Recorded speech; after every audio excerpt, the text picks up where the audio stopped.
నమస్తే అండి, నేను రజాక్.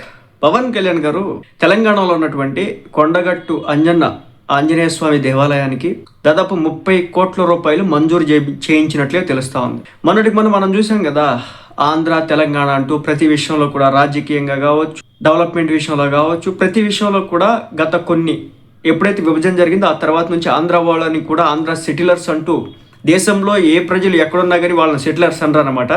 కానీ విదేశాల్లో ఉన్న వాళ్ళు వీళ్ళు ఇండియన్ సెటిలర్స్, లేదంటే చైనా సెటిలర్స్, లేదంటే జపాన్ సెటిలర్స్ అన్నట్టు మాట్లాడతారు.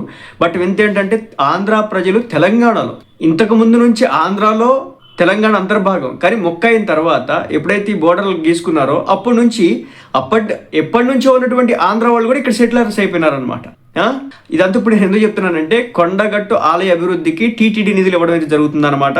కొండగట్టు ఆలయ అభివృద్ధికి 30 కోట్ల రూపాయలు కేటాయించినటువంటి తిరుమల తిరుపతి దేవస్థానం డిప్యూటీ సీఎం పవన్ కళ్యాణ్ గారి సిఫార్సుతోనే కొండగట్టు ఆలయ అభివృద్ధికి నిధులు ఇవ్వడం అయితే జరుగుతుంది. పవన్ కళ్యాణ్ గారు మీ అందరికి కూడా తెలిసిందే, ఎలక్షన్స్ ముందో తర్వాత కొండగట్టు ఆంజనేయ స్వామికి ఆలయానికి పవన్ కళ్యాణ్ గారు పలుమార్లు వెళ్ళడం జరిగింది. అదేవిధంగా ఆ టెంపుల్కి డెవలప్మెంట్లో కూడా తన వంతు కృషిలో భాగంగా పవన్ కళ్యాణ్ గారు చాలా సందర్భాల్లో డబ్బులు కూడా ఇవ్వడం అయితే జరిగిందనమాట.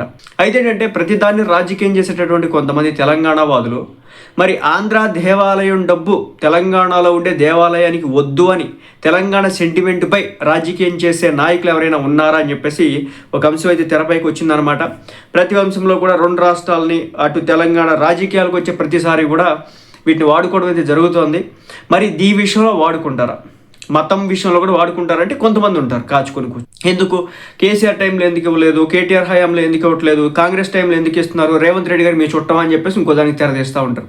అంటే భక్తి దగ్గర కూడా రాజకీయం తీసుకొచ్చే ప్రయత్నం అయితే చేస్తూ ఉంటారు. మళ్ళీ మేము చెప్తున్నాం, ఆంధ్ర ప్రజలుగా తెలంగాణ ఎప్పుడూ బాగుండాలని చెప్పేసి కోరుకుంటాం. కానీ కొంతమంది రాజకీయ నాయకులు మాత్రం ఆంధ్రాను ఉద్దేశించి, ఆంధ్ర రాజకీయ నాయకులను ఉద్దేశించి, ఆంధ్ర పార్టీలను ఉద్దేశించి, ఆంధ్ర రోడ్లను ఉద్దేశించి ప్రతి విషయంలో కూడా ఆయన ఎవరు జడ్చర్ల ఎమ్మెల్యే అంట అనిరుద్ రెడ్డి, పవన్ కళ్యాణ్ ఈ సినిమా ఎలా ఆపుతావు, మరి ఆయన ఏమైనా మాట్లాడతాడేమో చూడాలి. పవన్ కళ్యాణ్ 30 కోట్ల రూపాయలు ఇప్పుడు ఈ కొండగట్టు ఆంజనేయ స్వామి దేవాలయానికి ఇప్పించడం అయితే జరిగింది. మరి ఆయన అలాంటి వాళ్ళు ఏమైనా మాట్లాడతారేమో చూడాలి. ఎందుకంటే మాట్లాడేస్తారు, ఏదైతే దొరకాలి కదా, ఎక్కడ దొరుకుతారు, ఎప్పుడు దొరుకుతాడు, ఎలా మాట్లాడదాం అని చెప్పేసి కాచుకుని కూర్చునేటటువంటి వ్యక్తులు సర్వసాధారణం ఇలా మాట్లాడడం వాళ్ళు. బట్ ఏదేమైనప్పటికీ కూడా ఇది దేవాలయానికి సంబంధించింది కాబట్టి, హిందూ మతానికి సంబంధించింది కాబట్టి ఇక్కడ కులాలు, మతాలు, వర్గాలు, ప్రాంతాలనే లేదు. భారతదేశం అంటే భారతీయులు అందరం కూడా ఒక్కటే. సరే, మళ్ళీ రాష్ట్రాల మధ్య వాటి ఉన్నటువంటి గొడవలు చర్చ పోదలుచుకోలేదు. కానీ మొత్తానికి అయితే 30 కోట్ల రూపాయలను అయితే పవన్ కళ్యాణ్ గారు మాట్లాడినిచ్చినట్టుగా తెలుస్తోంది. పవన్ కళ్యాణ్ గారి సిఫార్సుతోనే ఇది డెవలప్మెంట్ అయితే జరగబోతుంది అన్నట్టుగా తెలుస్తుంది అన్నమాట. అది పవన్ కళ్యాణ్ గారికి తెలంగాణ మీద ఉన్న ప్రేమ. మొన్నటికి మనం చేసినారు కదా రాజకీయం, పవన్ కళ్యాణ్ గారికి తెలంగాణ అంటే ఏడుపు, తెలంగాణ ఏడుపు తగిలి ఏదో దిష్టి తగిలి కోనసీమ ఎండిపోయిందని పవన్ కళ్యాణ్ అన్నాడు. ఆ పవన్ కళ్యాణ్ ఇప్పుడు 30 కోట్ల రూపాయలు శాంక్షన్ చేయించి 30 కోట్ల రూపాయలు అది ఆయన శాంక్షన్ చేయించినాడు. అది ఆయన యొక్క వ్యక్తిత్వం, అది ఆయనకు ఉన్నటువంటి విలువ. మనం ఒక వ్యక్తి గురించి విమర్శలు చేస్తున్నామంటే అసలు ఆ వ్యక్తి ఏంది, ఆయన కథ ఏంది, ఆయన ఎలా అంటాడు, ఏం చేస్తాడు అనేది కూడా చూడమన్నమాట. దొరికినాడు కదా పవన్ కళ్యాణ్, ఎప్పటి నుంచో చూసుకుంటున్నాం వేసుకోవాలని, దొరికినాడు. కోనసీమ మీద ఏదో అన్నాడు, అది మా ప్రాంతాన్ని ఉద్దేశించి అన్నాడు. మీ ప్రాంతం మీద ఇష్టం లేకపోతే ఎందుకు చేస్తాడు? ఆంధ్ర తెలంగాణ ఇప్పుడు వేరే ఉండొచ్చు, కానీ ఎప్పటి నుంచో కొన్ని దశాబ్దాల నుంచి కలిసి ఉన్నాయే కదా. రాజకీయ నాయకుల కోసం వేరే ఉండొచ్చు, బట్ ఇప్పటికీ కూడా తెలంగాణ ప్రజలు ఎక్కడ ఆంధ్ర వాళ్ళ మీద నెగిటివిటీ లేదు. అలాగే ఆంధ్ర ప్రజల్లో కూడా, ఆంధ్ర రాజకీయ నాయకుల్లో కూడా తెలంగాణ మీద ఎప్పుడూ నెగిటివిటీ లేదు. ఆంధ్ర బిర్యానీలని, ఆంధ్ర ఉలవచారుల్ని, ఆంధ్ర మనుషుల్ని రాక్షసులు అంటూ సంబోధించినటువంటి వ్యక్తులకు కూడా చివరాఖరికి మా ప్రాంతంకి వచ్చి పార్టీలు పెట్టుకున్నటువంటి చరిత్ర ఉందన్నమాట. సరే, ఇదంతా పక్కన పెడితే ఇదన్నమాట పవన్ కళ్యాణ్ గారు ఒక గొప్ప మంచి పని తీసుకున్నారు, మంచి ఇనిషియేటివ్ తీసుకున్నారు.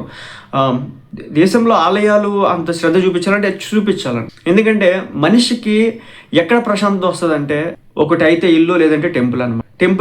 ఇంటికి మించి టెంపుల్ ఉంటుంది. చాలా ఇళ్లలో మనశ్శాంతి అనేది ఈరోజు చచ్చిపోయింది కాబట్టి టెంపుల్కి వెళ్తే ఆ మానసిక ప్రశాంతత అయితే ఉంటుంది అనమాట. అలాంటి ప్రాంతంలో కూడా గజిబిజి గందరగోళాలు లేకుండా సరైన విధానంగా ఇప్పుడు పాపం అక్కడికి వెళ్తూ ఉంటారు శబరిమల. అక్కడికి వెళ్ళే క్రమంలో మన తెలుగు వాళ్ళని ఎంత దారుణంగా చూస్తున్నారు. అదేవిధంగా అరుణాచలం అక్కడ కూడా వెళ్తున్నారు, రమణ మహర్షికి సంబంధించినటువంటి ఆలయాన్ని. అక్కడికి వెళ్ళినప్పుడు కూడా తెలుగు వాళ్ళంటే ఎంతో. కాబట్టి మనం ఇక్కడ కూడా మనం డెవలప్ చేసుకోవాలి. ఒక తిరుమల తిరుపతి మనకి దేవస్థానం ఉంది, ఇంకో పక్క కొండగట్టు ఆంజనేయ స్వామి, ఆ తర్వాత యాదాద్రికి సంబంధించినటువంటి టెంపుల్స్ ఇలా తెలంగాణలో కూడా ఉంది. వీటన్నిటిని అంతర్జాతీయ స్థాయిలో ప్రతి ఒక్కరు కూడా ఈ టెంపుల్స్ వచ్చి దర్శించే విధంగా మనం చేసుకోవాలి. ఓకే, సరే, ఏదేమైనప్పటికీ కూడా ఒక మంచి జరుగుతోంది. ఆ మంచి మీద రాజకీయాలు చేయకుండా ఉంటే అదే మంచి.